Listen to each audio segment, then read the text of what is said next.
What's the meaning of life? How should one live? These are some of the big questions many of us start asking ourselves when we're young.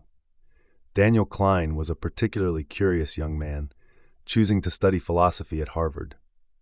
While he was a student, he started to keep a notebook, which he filled with pithy, memorable quotes from some of the great philosophers. Everyone from the Roman Stoic Marcus Aurelius to the French existentialist Jean-Paul Sartre. Klein also jotted down his own thoughts, reflecting deeply not just on the quotes, but on philosophy and life more generally. When he reached his 80s, Klein decided to blow the dust off his notebook and add some new reflections. In this blink, we'll look at his personal commentary on some of the most thought-provoking quotes from Western philosophy. The pithies, as Klein calls them, often raise more questions than answers. But what questions they raise? So, let's dive in and see what we can learn. The first entry in Klein's notebook is a quote from the ancient Greek philosopher Epicurus. "Do not spoil what you have by desiring what you have not. Remember that what you now have was once among the things you only hoped for." Epicurus is making 2 points. Firstly, wanting something that we don't have negatively affects our appreciation of what we do have. And secondly, when we think about the outcome of getting that thing we want, we realize that it puts us back to where we were before, in a state of desiring something else. So the big lesson here is, appreciate the present. It doesn't get any better than this. The philosophy of Epicurus resonated with Klein as a young man, and interestingly, it seems that he still appeals to many students today. Perhaps it's because there's something almost new agey about Epicurus, with his pithy, Zen-like aphorisms. In today's world, there's a lot we can learn from him. Many of us are waking up to the fact that constantly striving for more things, more achievements, isn't actually making us happy. We're also realizing that perfectionism is a trap, a way to never be satisfied. Now that Klein is older, the words of Epicurus resonate even more. They make him reflect on his tendency to drift away from the present by thinking, what's next? Even if he's not necessarily desiring something, he's always thinking about the future. For instance, while he's eating dinner, instead of focusing on the food, he's thinking about what he's going to do after dinner, what book he's going to read, or what movie he's going to watch. It's been this way his whole life. As a child, he was always thinking about what he would do when he grew up. At college, he was focused on what he would do when he graduated, and so on. But when you live like this, you're essentially diluting your life. In the words of Ralph Waldo Emerson, we are always getting ready to live, but never living. Now, if you're religious and you believe in the afterlife, perhaps this makes sense. Perhaps you think that this life is just the preparation, the warm-up for what really matters. But that's not what Klein believes. And at his age, in his 80s, he knows what's next. Without the payoff of an afterlife, it makes sense to focus on the here and now. Rather than wanting what we don't have or fantasizing about the future, let's just enjoy the present. Turning the pages of the notebook, we find another pithy quote. Existence precedes essence. This one is from the French philosopher Jean-Paul Sartre. In just 3 words, Sartre manages to sum up a whole philosophy. Existence precedes essence is the foundation for modern existentialism. What Sartre is saying here is that unlike objects, a toaster, for example, we humans can't be defined by our properties. A toaster is made to toast bread. This capacity to toast is the very purpose and essence of a toaster. But humans don't have a defining essence. First, we simply exist, and then we create ourselves. We can change our properties and purposes. Now, obviously, there are some things like certain physical properties that we can't self-create. You can't will yourself to be tall, or from Morocco if you're not. But the things that really matter, like how exactly we want to live our lives, are up to us. When Sartre says that existence precedes essence, he's not just describing a potential. He's encouraging us to embrace our human capacity for self-creation. If we don't, we basically allow ourselves to be objects. Historically, many of us have tended to see ourselves as objects due to Judeo-Christian beliefs about God and how we've already been stamped with our essence from the very beginning. But according to Sartre, we can and should stamp ourselves. We have both the capacity and responsibility for self-creation. Of course, this idea can seem a little scary. If you're the master of your fate and you don't like how things turn out, you have no one to blame but yourself. No wonder we tend to shirk responsibility. But for Klein, the statement, "existence precedes essence," resonates more than any other philosophy of life. It resonated when he was a college student, and it still makes total sense to him now. The meaning of life is not something to look for, but something that we ourselves create. To Klein, that notion feels not just right, but essential. Here's another quote from Klein's notebook, simple but profound. "Live as if you were living a second time, and as though you had acted wrongly the first time." These are the words of Viktor Frankl, a psychiatrist and neurologist from Vienna. Like Jean-Paul Sartre, Frankl was an existentialist, and he came to this philosophy as a result of some uniquely harrowing life experiences.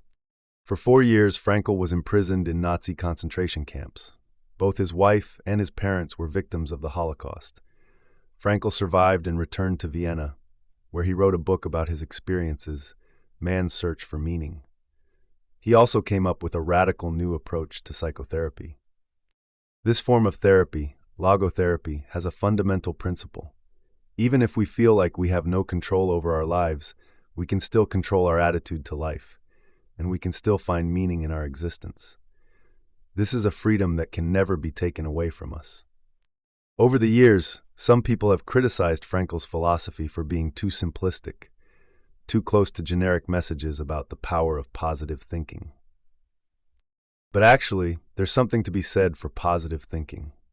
And just because a thought is simple doesn't mean it's simplistic. As Klein puts it, every now and then Oprah Winfrey has a message that's worth paying attention to.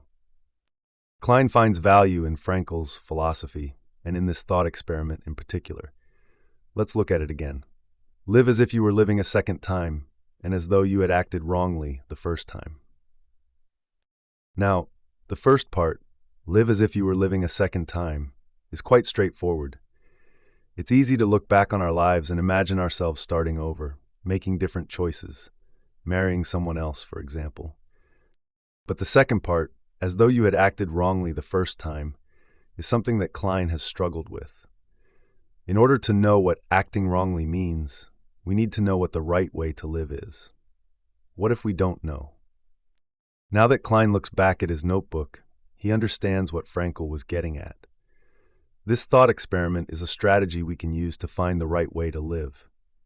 Generally, our minds prefer imaginative exercises to purely intellectual ones, and Frankl's experiment gives us something to work with. Now we have something concrete. In this experiment, we imagine that our current life is the wrong one. What might the right one look like? Frankl has given us a tool for our imaginations. We may not have the answers yet, but we can start dreaming up another way to live, a better way. Now, here's a keeper. Do every act of your life as though it were the very last act of your life. If Klein had to choose one lesson to carry with him until the very end, it would be this one. It's a quote from Marcus Aurelius, the Roman emperor and Stoic philosopher. And if it sounds a bit familiar, it's probably because this is what philosophers and religious teachers have been telling us for centuries. Be mindful. Be present. Marcus Aurelius was saying it 2,000 years ago, and people keep coming to the same conclusion. Just look at the words of Henry David Thoreau, writing in the 19th century. You must live in the present. Launch yourself on every wave. Find your eternity in each moment. If philosophers keep repeating the message, it suggests that humans struggle to live in the present. But why is it so hard? Klein has a couple of theories. He suspects that on some level, living fully in the present frightens us. Maybe we avoid the present because we're afraid of being disappointed by our own lives or by life itself. Another possibility is that living in the present makes us more aware of our own mortality. Think of a time when you've experienced a fleeting moment of bliss, sparked by a natural wonder or an amazing piece of music. These moments bring us into the present and fill us with joy. But then all too quickly they're over. We're left with the awareness that everything ends, us included. This is why the French referred to la petite mort, or the little death that sometimes follows orgasm. Sex is one of the few activities that forces us to be present, but after the climax it's over, and some people are left with a feeling of melancholy. The little death reminds us of the inevitability of the big one. Still, while on some level we're scared of the present, it's also true that we want to feel fully alive. And ironically, sometimes that means tempting death. Some of us go hang gliding just to feel alive. Some daredevils even indulge in a sport known as volcano surfing, which involves speeding around the rim of a volcano on a board. This probably isn't something that Sartre had in mind when he was writing about the human condition, but it's an activity existentialist philosophers might approve of. Facing our mortality is perhaps the only way to become truly alive in the present. Let's finish with the quote that prompted Klein to stop collecting quotes. Every time I find the meaning of life, they change it. When Klein came across these words from Reinhold Niebuhr, his hobby of quote collecting suddenly struck him as being a little pointless. It was time to stop. And yet now, 40 years later, he's still fascinated by these philosophers and their ideas about how to live. He's also still intrigued by that quote, "Every time I find the meaning of life, they change it." To understand the point that Reinhold Niebuhr is making, some context might be helpful. Niebuhr was a Christian philosopher whose work explored existentialist themes. According to him, the human predicament is a tricky one. Although we're capable of contemplating the divine, we're still stuck with our flawed, finite minds. We can never see the big picture. So, seeking the meaning of life might seem like a futile exercise at times. Something else we should consider is that Niebuhr was concerned about humans' herd mentality. He was troubled by the rise of Nazism, and he recognized the human tendency to be influenced by culture. So maybe this is what Niebuhr was getting at with this particular observation. Philosophies of life are a product of culture, and cultures come and go. Looking back, Klein can see that his own philosophical beliefs were strongly influenced by the culture at the time. As a young man in the 1960s and 70s, he was receptive to the ideas of popular thinkers like Aldous Huxley, Timothy Leary, Albert Camus, and Jean-Paul Sartre. There was definitely a bit of herd mentality going on there. Still, over the years, Klein has gained so much from philosophy. It's not that he's found a definitive answer to any of his questions. In fact, he's skeptical of anyone who claims to have the absolute answer. But even with these unresolved issues, he still finds it all fascinating, and he's struck by a pattern that's emerged. Looking back through his notebook, he realizes how many philosophers have stressed the importance of engaging in the present, to be here now. This has encouraged Klein to reflect more deeply on life. And after all these years, there's something that he's become absolutely convinced of. Firstly, each of us can consciously choose our own reason for living, whatever that might be. And secondly, deliberately choosing that meaning, that sense of purpose, is the key to a good life. Turns out that Klein really is an existentialist after all.